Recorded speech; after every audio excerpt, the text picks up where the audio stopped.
Tonight, a look at what some are calling the first real test for the de Blasio administration. The death investigation surrounding Eric Garner, highlighting the divide between the community and police. But where does the mayor fit in this? It seems that he's trying to find a place right in the middle, but the question is it working?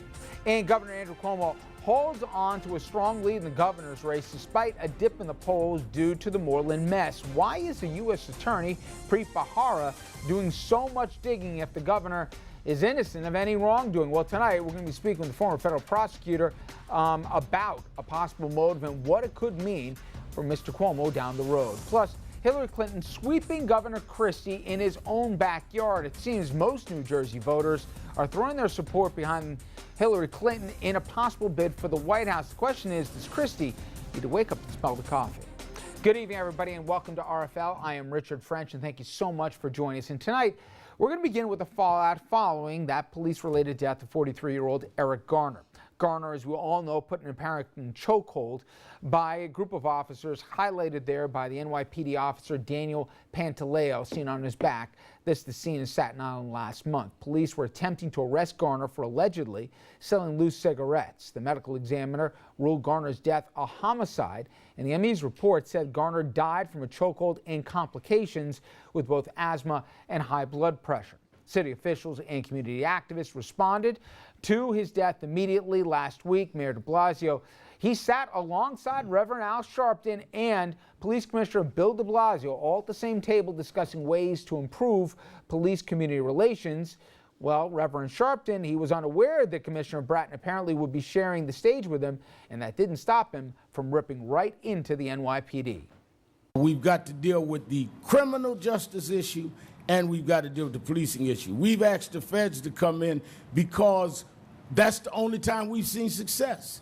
The state courts seem incapable of breaking this kind of relationship with the police department. So yes, training is one of the answers, but until police know they will pay, and they will pay the same way people in our community and every other community has to pay when they do a crime, it will keep going. I also think, Commissioner, that the best way to make police stop using illegal chokeholds is to perk walk one of them that did.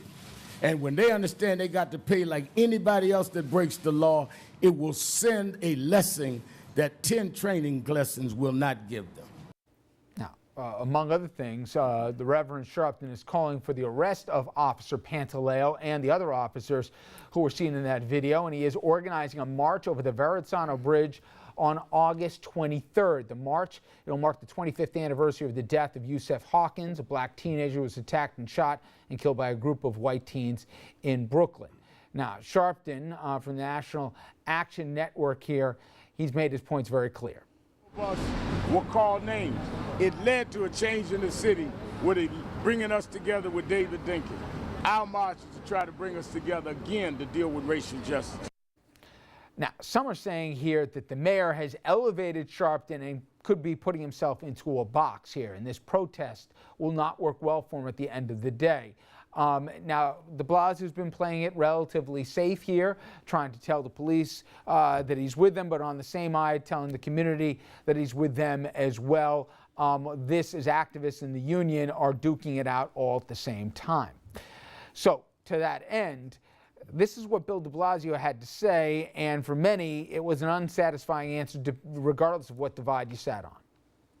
We have got to continue to keep this city safe and keep crime low while improving the relationship between police and community. We've got to create mutual respect, and we've got to do a better job of training our police. And I think Commissioner Bratton is right on the money to say there's going to be a full-scale retraining of every member of the NYPD with a very different approach. And Commissioner Bratton, I think, is the expert on how to improve, constantly improve the work of police, constantly deepen the relationship between police and community. So that's what we're focused on.